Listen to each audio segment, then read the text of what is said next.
तो Francis bacon के बारे में तो जानते ही हो, बहुत ही फेमस एसेइस्ट है एलिजाबेथन एज का, और इसका एक लेसन से हमने पहले पढ़ लिया ऑफ स्टडीज़।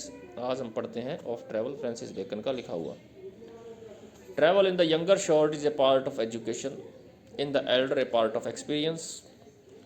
ट्रैवलर शॉर्ट जो होते हैं, यंगर शॉर्ट का मतलब छोटे बच्चे या छोटी उम्र के लोग, is a part of education, उनके लिए ट्रैवल क्या काम करता है, एजुकेशन का काम करता है। यानी जैसे तुम्हारे जैसे बच्चे हैं, तुम्हारी उम्र के, ज़्यादा बड़े नहीं है जो, अगर वो कहीं घूमने जाते हैं तो उनको क्या मिलती है, नई नई जगह देख करके उनको शिक्षा मिलती है, बहुत सारी नई चीज़ों की जानकारी मिलती है। तो एक कम उम्र के आदमी के लिए ट्रैवल क्या है, एक एजुकेशन भी है। ट्रैवल के बारे में सारा ऐसे कि ट्रैवल करते टाइम किन क्या क्या फ़ायदा होता है, किस तरह से ट्रैवलिंग करनी चाहिए, किन चीज़ों का ध्यान रखना चाहिए जिससे कि हमारे लिए ज़्यादा से ज़्यादा बेनिफिशियल हो। हम ट्रैवल क्यों करते हैं, क्या हमारे उद्देश्य क्या होते हैं ट्रैवल करने के पीछे। कोई नई जगह जाते हैं तो ज़्यादातर हमारा क्या उद्देश्य होता है, इन्जॉय करना, घूमना फिरना ना। लेकिन इसके साथ साथ ही इनडायरेक्ट बेनिफिट्स भी हमें मिलते हैं कि हमें बहुत सारी चीज़ें, नई चीज़ें सीखने को मिलती हैं।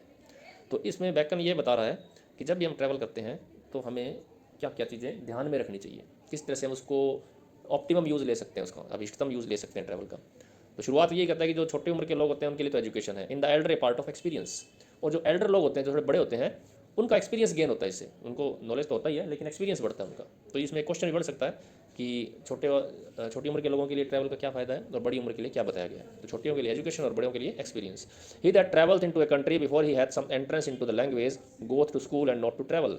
अब जो आदमी, ही दैट ट्रैवल्स, जो आदमी जो ट्रैवल करता है इनटू द कंट्री, ऐसे देश में, before he had some entrance into the language, अगर उस कंट्री में जाने से पहले वो उस कंट्री की लैंग्वेज का थोड़ा सा नॉलेज हासिल कर लेता है। कभी कभी हम ट्रैवल ऐसी जगह पे करते हैं ना जहाँ की लैंग्वेज अलग होती है, तो अगर हमें उस जगह की लैंग्वेज के बारे में ज़्यादा पता नहीं होगा तो हम उस ट्रैवल का फ़ायदा नहीं उठा पाएंगे, क्योंकि वहाँ के लोगों से हम बात ही नहीं कर पाएंगे, उनसे हम सीखेंगे क्या फिर। इसलिए बैकन कहता है कि अगर हमें ऐसी जगह जा रहे हैं जहाँ की लैंग्वेज हमसे अलग है और उस एरिया की लैंग्वेज को हम पहले थोड़ा सा ज्ञान ले लेते हैं हल्का फुल्का, तो हम एक्चुअल में ट्रैवलिंग के लिए नहीं जा रहे हैं, हम एक स्कूल में जा रहे हैं। स्कूल का मतलब है कुछ नई चीज़ें सीख के आ रहे हैं। अगर बिना नॉलेज किए भाषा के अपने चले गए तो वहाँ से कुछ सीखने को नहीं मिलेगा हमें, बस वहाँ तो सीनरी देख के आ जाएंगे, नहीं वहाँ से लोगों से बातचीत फिर हम कैसे करेंगे। तो यहाँ पे वो सीधा कह देता है कि हम स्कूल में जाते हैं फिर, ना कि ट्रैवल के लिए, यानी बहुत कुछ सीखने जाते हैं। That young man travel under some tutor और grave servant I allow well, so that he be such a one that hath the language and hath been in the country before, whereby he may be able to tell them what things are worthy to be seen in the country where they go। दोबारा पढ़ते हैं, बहुत लंबा sentence हो गया था। That young man travel under some tutor और grave servant. अब वो कहता है कि अगर कोई यंग मैन, कोई जवान आदमी किसी ट्यूटर के अंडर में या कोई एक ऐसे नौकर को साथ में लेके जाता है जिसको वहाँ का नॉलेज होता है, जैसे हम किसी ऐसी जगह पे जा रहे हैं, हम उस जगह से अच्छे से परिचित नहीं है, तो हम कई बार क्या करते हैं, ऐसे आदमी को साथ में ले जाते हैं जो वहाँ से चिर परिचित होता है। तो बैकन कहता है मैं अलाउ करता हूँ ये चीज़ कि सही बात है, ये ले जाना चाहिए। So that he be such a one that had the language. लेकिन वो आदमी कैसा होना चाहिए जिसको हम साथ में लेके जा रहे हैं as a guide, as a tutor, उसको वहाँ की लैंग्वेज की जानकारी अच्छे से होनी चाहिए। And has been in the country before, और वो ऐसा आदमी होना चाहिए जो उस कंट्री में पहले से जाके आया हो, तभी तो बता पाएगा ना ढंग से भी कौन सी चीज़ देखने लायक है, कौन सी चीज़ का क्या महत्व है वहाँ पे। Whereby he may be able to tell them what things are worthy to be seen, तो उसको पता होगा कि कौन सी चीज़ें देखने योग्य हैं। वर्थी टू बी सीन का मतलब देखने योग्य है। In the country where they go, जिस कंट्री में वो जा रहे हैं, what acquaintances they are to seek, और वहाँ पे उनको किस तरह के एक्विंटेंसिस से मिलना है। एक्विंटेंसिस कौन से होते हैं, जो हमारे चिर परिचित लोग होते हैं जिनसे हमें जानकारी बढ़ानी होती है। तो बैकन कह रहा है कि अगर हम किसी ऐसे आदमी को साथ में ले जाएंगे ना जिसको वहाँ की लैंग्वेज पता है, जो वहाँ पे रह के आया, तो उसको पता है कि किन लोगों से मिलना है, किन लोगों से दूर रहना है। एक्विटेंस होते हैं चिर परिचित लोग। वट एक्सरसाइजेज और डिसिप्लिन द प्लेस यील्ड, और वहाँ पे कैसे बिहेव करना है। एक्सरसाइज का मतलब यहाँ पे बिहेव करना, और डिसिप्लिन किस तरह का अनुशासन वहाँ पे रहना है। For else young man shall go hooded and look abroad little, अगर आदमी इन सभी चीज़ों के बिना चला जाएगा, आदमी ऐसे चला गया ना तो वहाँ की लैंग्वेज पता, ना अपने साथ कोई जानकार आदमी को लेके गया, यूं ही चला गया किसी भी देश में, तो वहाँ पर वो जाके कुछ भी हासिल नहीं करने वाला, बस घूम फिर के आ जाएगा। इसको उसने बोला है हुडिड जाएगा। फिर वहाँ हुडिड का मतलब वो टोपी जो हम सिर पे लगा देते हैं ना, हुडिड हो जाता है, यही है। इसको अपने ऊपर कर लेंगे तो हम आसपास कुछ देख नहीं सकते, है ना, हमारी नज़रें बस एक ही जगह पे रहती है।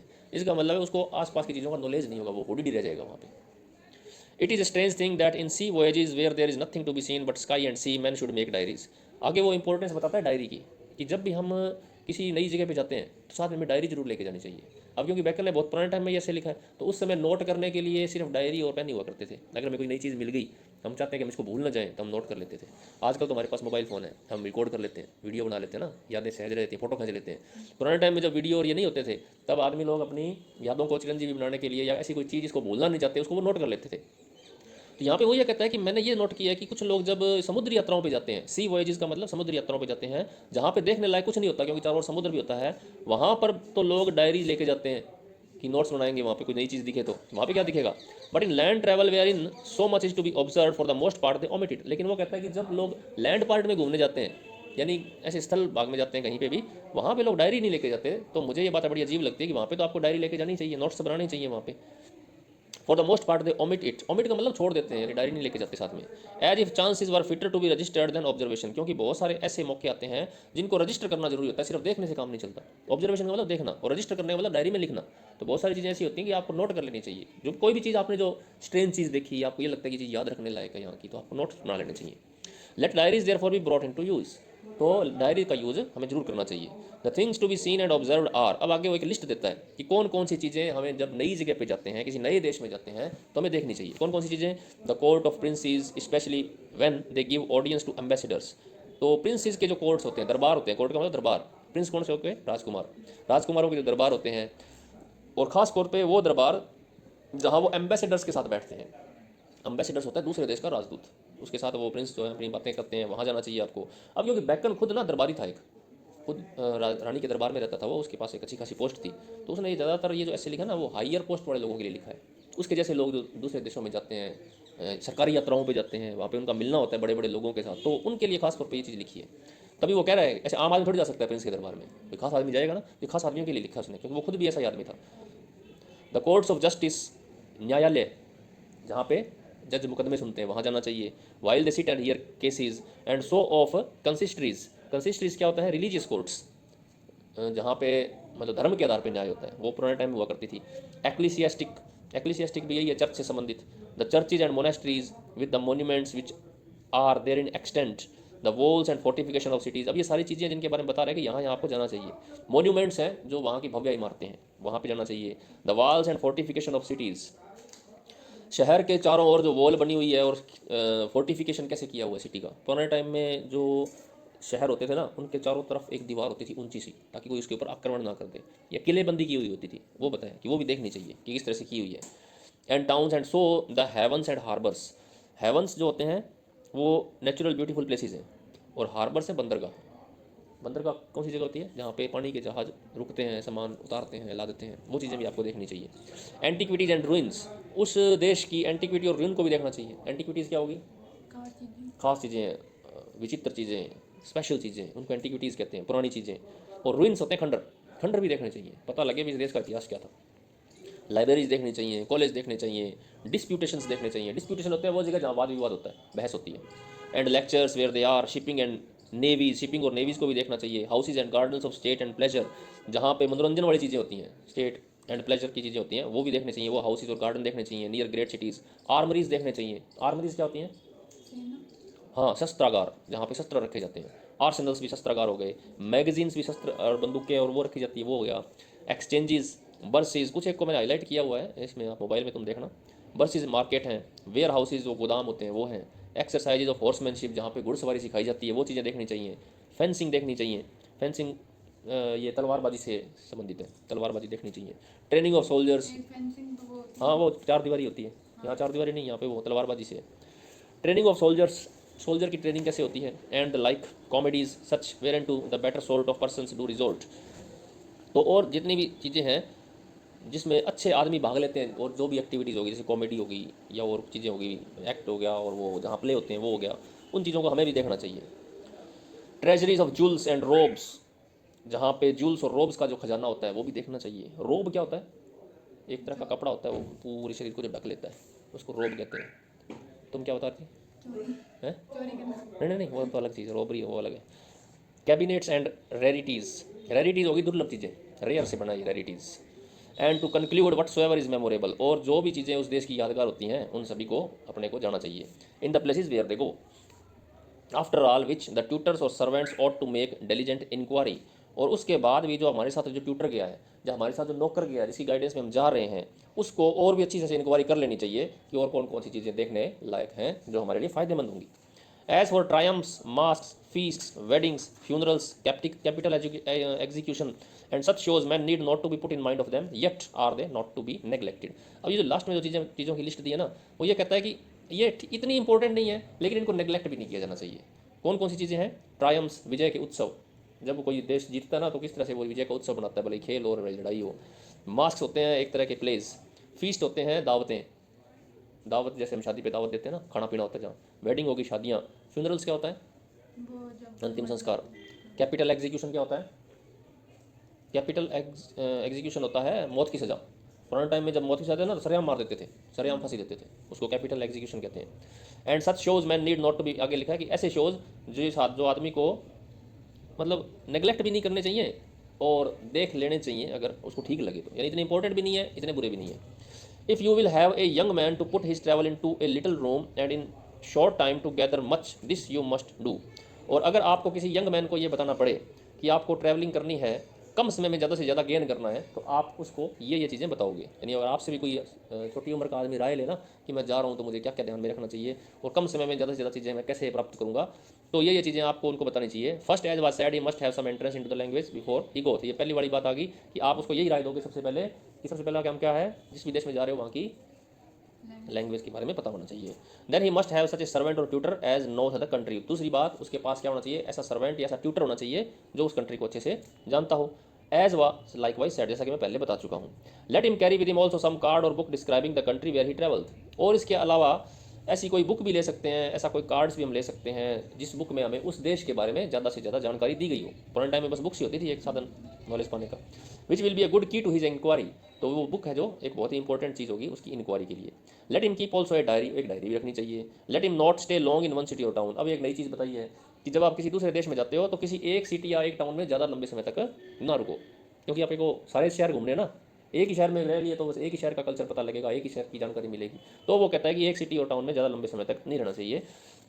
मोर और less as the place deserve, जैसा कि वो प्लेस डिजर्व करता है। यानी कई बार ऐसे टाउन होते हैं, ऐसे शहर होते हैं जो बहुत बड़े होते हैं जिनमें सीखने लायक बहुत कुछ होता है, वहाँ तो ज़्यादा टाइम लगाया जा सकता है। अगर वो डिजर्व करता है शहर ज़्यादा समय तक रहने के लिए तो आप रह सकते हो, but not long. Nay when he stayeth in one city और town let him change his lodgings from one end part of the town. अगर आपको कोई किसी बड़े शहर में चले गए हो और लंबे समय तक अगर रहना भी पड़ रहा है तो एक जगह भी मत रुको, शहर का कोना चेंज कर लो, एक मोहल्ले से दूसरे मोहल्ले में आ जाओ या एक कोने से दूसरे कोने में चले जाओ, क्योंकि बड़े बड़े शहरों में क्या होता है जगह के साथ साथ कल्चर और लैंग्वेज और सारी चीज़ें बदल जाती हैं। तो वो कह रहा है कि अगर एक शहर में रहना भी पड़ रहा है तो अपनी लॉजिंग चेंज कर लीजिए वन एंड पार्ट से दूसरे पार्ट तक। Which is a great adamant of acquaintance. अगर आप एक ही जगह पे बहुत ज़्यादा समय तक रहते हो ना तो आपकी जान पहचान में वो बाधा बन जाएगा, यानी आपकी जान पहचान का जो दायरा वो सीमित होकर रह जाएगा। अडामेंट का मतलब बाधा है, मुश्किल है। Let him sequester himself from the company of his countryman and diet in such places where there is a good company of the nation where he travelled. और उसको अपने आप को सिक्वेस्टर कर लेना चाहिए। सिक्वेस्टर का मतलब अकेला, अपने आप को अकेला कर लेना चाहिए। From the company of his countryman, किस कंपनी से? अपने देश के लोगों से। अपने देश के लोगों के साथ नहीं घूमना ज़्यादा, वहाँ अकेले रहो वहाँ पे। And diet in such places where there is a company of the nation where he travelled. अगर आपको आपके अपने लोगों की कंपनी मिल जाती है ना तो उनसे आप दूर रहो, क्योंकि फिर आप नए लोगों से कैसे मिलोगे? उन्हीं से ही बातें करते रहोगे, उन्हीं से एंजॉय करते रहोगे। अगर आपको वास्तव में सीखना है तो ये बड़े लोगों के लिए है। ये बैकन जो राय दे रहा है ना, अपने समकक्ष लोगों के लिए राय दे रहा है, जो ऑफिशियल लोग हैं, बड़े बड़े हैं, जो दरबारों में रहते थे वो। Let him upon his remove from one place to another procure recommendation to some person of quality residing in the place whither he remove. और जब वो रिमूव कर रहा होता है एक प्लेस से दूसरे प्लेस में, मान लो एक जगह छोड़ रहा है दूसरी जगह जा रहा है, तो उसको उन लोगों की रिकमेंडेशन ले लेनी चाहिए जहाँ वो पहले रह रहा है। जिस जगह में वो रह रहा है ना, उस जगह के जो लोकल लोग हैं उन लोगों से पहले राय कर लो कि भाई मैं उस जगह पे जा रहा हूँ, वो जगह ठीक है क्या जाने के लिए, क्योंकि वो लोकल हैं, उनको अच्छे से पता है भी वहाँ आप जा सकते हो कि नहीं जा सकते हो, तो उनकी रिकमेंडेशन आपको ले लेनी चाहिए। Residing in the place whither he remove that he may use his favour in those things he desire to see और नो। और वो उनका फेवर भी ले सकता है, क्योंकि वो जो लोकल लोग हैं दूसरे टाउन के जो दूसरा हिस्सा है वहाँ के लोगों से उनकी जान पहचान हो सकती है, तो उनका फेवर ले सकता है कि मुझे भी वहाँ कोई रूम दिला दो या वहाँ मुझे रहने की जगह दिला दो, तो वो लोग उसकी हेल्प कर सकते हैं वहाँ पे। दस ही में abridge his travel with much profit. तो वो अपने ट्रैवल को अब्रिज कर सकता है। अब्रिज का मतलब संक्षिप्त कर सकता है, टाइम बचा सकता है वहाँ अपना, क्योंकि अगर वो खुद जाएगा तो उसको तो पता ही नहीं रहने लायक जगह कौन सी है, किस टाइप के लोग हैं वहाँ, कोई चोर डकैत तो नहीं है। तो जहाँ वो पहले से रह रहा है वहाँ पे वो उनकी जानकारी हो गई है, उन लोगों से सलाह करके जाना चाहिए और उनका फेवर भी ले लेना चाहिए। As for the acquaintance which is to be sought in travel that which is most of all profitable is acquaintances with the secretaries. आगे वो कर रहा है कि आगे कह रहा है बेकन कि एक्विंटेंस किन लोगों से बनाने हैं। एक्विंटेंस का मतलब जान पहचान किन टाइप के लोगों के साथ बनानी अच्छी है। तो आगे वो एक लिस्ट देता है कि किन किन लोगों से अपने को जान पहचान रखनी चाहिए। वो है पहली, acquaintances with the secretaries and employed man of ambassadors. ये इंपॉर्टेंट फैक्ट है कि सबसे पहला इंपॉर्टेंट व्यक्ति कौन है जिससे हमें एक्विंटेंस बनाना है, जान पहचान करनी है, सेक्रेटरीज से। सेक्रेटरीज होते हैं सचिव, किन के? एम्बेसडर्स के। एम्बेसडर होते हैं जो दूसरे देशों के राजदूत वहाँ आए हुए हैं, उनके अंडर में जो लोग नौकरी कर रहे हैं, काम कर रहे हैं, उनका जो ऑफिस के आदमी है जो, उन लोगों से आपको जान पहचान बनानी चाहिए। For so in travelling in one country he shall suck the experience of many. इसका फ़ायदा ये होगा कि वो एक कंट्री में जा करके बहुत सारी कंट्री का नॉलेज ले सकता है, क्योंकि एम्बेसडर अलग अलग कंट्री के होते हैं। उनके अलग अलग एम्बेसडर के एम्प्लॉइज से अगर आपकी जानकारी बन जाएगी ना, तो आपको हर देश के बारे में जानने को कुछ ना कुछ मिलेगा। Let him also see and visit eminent persons in all kinds. और उसको सारे एमिनेंट पर्सन्स का विजिट करना चाहिए। एमिनेंट पर्सन का मतलब उच्च श्रेणी के व्यक्ति, जो बड़े बड़े पदों पर आसीन हो, राजाओं के संबंधी जो होते हैं। Which are of great name abroad, और जिनका बाहर नाम चलता हो, जो प्रसिद्ध हैं उस देश के लोग, उनसे मिलना चाहिए। That he may be able to tell how the life agreed with the fame, ताकि उसको ये पता लग जाए कि प्रसिद्ध लोग जो होते हैं, जो फेमस लोग जो होते हैं, उनकी लाइफ कैसी है, वो अपनी लाइफ को कैसे सेट करते हैं। For quarrels they are with care and discretions to be avoided. आगे वो एक बात नहीं कहता है कि लड़ाई झगड़े से बचना चाहिए। दूसरे देश में लड़ाई झगड़े जितना दूर हो उतना रहना चाहिए। They are commonly for mistresses, health, place and words. ज़्यादातर लड़ाइयों के टॉपिक क्या होते हैं? मिस्ट्रेसेस प्रेमिकाएँ, या हेल्थ स्वास्थ्य है, या कोई जगह का झगड़ा हो गया कि मैं यहाँ रहूँगा, या वर्ड्स, या कभी कोई बहस हो जाती है। And let a man beware how he keep company with choleric and quarrelsome person. और एक आदमी को इस बात से चौकन्ना रहना चाहिए कि अगर उसकी कंपनी में ऐसे लोग हैं जो झगड़ालू प्रवृत्ति के हैं। कोलेरिक का मतलब होता है जो लड़ाई पसंद होते हैं, जो चिड़चिड़े होते हैं, और क्वेलसम मतलब लड़ाई खोर। उनसे वो किस तरह से बना के रखे, ये आपको अच्छा रहना। पहली बात तो उनसे दूर रहना है। बाई चांस आपकी कंपनी है ऐसे लोगों के साथ, तो उनसे बड़ा बच के रहना है। For they will engage him into their own quarrels, क्योंकि वो अपनी लड़ाई में उनको भी उलझा लेंगे। आपस में लड़ रहे हैं, आपको और अपनी लड़ाई में ले लेंगे। When a traveler returns home, let him not leave the countries where he hath travelled altogether behind him. अब जब आप ट्रैवलिंग करके घर आते हो, तब क्या ध्यान में रखना है? तब आपको जिस कंट्री को आपने विजिट किया उसको भूल नहीं जाना, बिल्कुल ही भूल जाते हैं कई बार आकर के कि वहाँ क्या करके हैं, तो उसको यादों में संजोए रखना है। और उसको किस तरह से कर सकते हैं? But maintain a correspondence by letters. जहाँ पे हम जाके आए हैं, जिन लोगों के साथ मिल के आए हैं, जिन लोगों से जान पहचान करके आए हैं, उनसे टच में कैसे रहोगे? लेटर्स के थ्रू। आपको लेटर लिखते रहने हैं। आजकल तो हमारे पास फ़ोन है, तो हम कॉल कर सकते हैं, मैसेज कर सकते हैं। पुराने टाइम में ऐसा कुछ था नहीं। पुराने टाइम में लेटर ही था एक जरिया। With those of his acquaintances which are most worth, और उन लोगों से जो सबसे ज़्यादा योग्य हैं, उनसे आपको लेटर्स के थ्रू टच में रहना है। And let his travel appear rather in his discourse than his apparel और जेस्चर। और अगर आप किसी नई जगह पे कोई नई चीज़ सीख के आए हो ना, तो वो नई बातें किसके थ्रू आप लोगों से एक्सप्रेस करोगे? बातों के थ्रू। यानी आपकी जो नई जानकारी है, आपका जो नॉलेज बढ़ा है, वो आपके डिस्कोर्स के थ्रू एक्सप्रेस होना चाहिए, ना कि आपके अपैरल और जेस्चर से।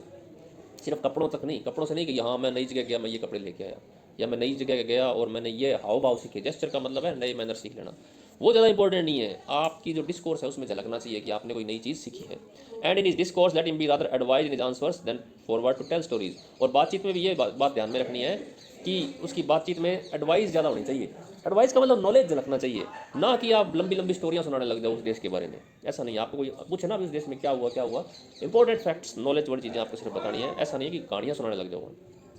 And let it appear that he does not change his country manners for those of foreign parts. और आपको ये भी ध्यान में रखना है कि आप जब नई कंट्री में गए हो तो, हाँ बस ख़त्म होने वाली है।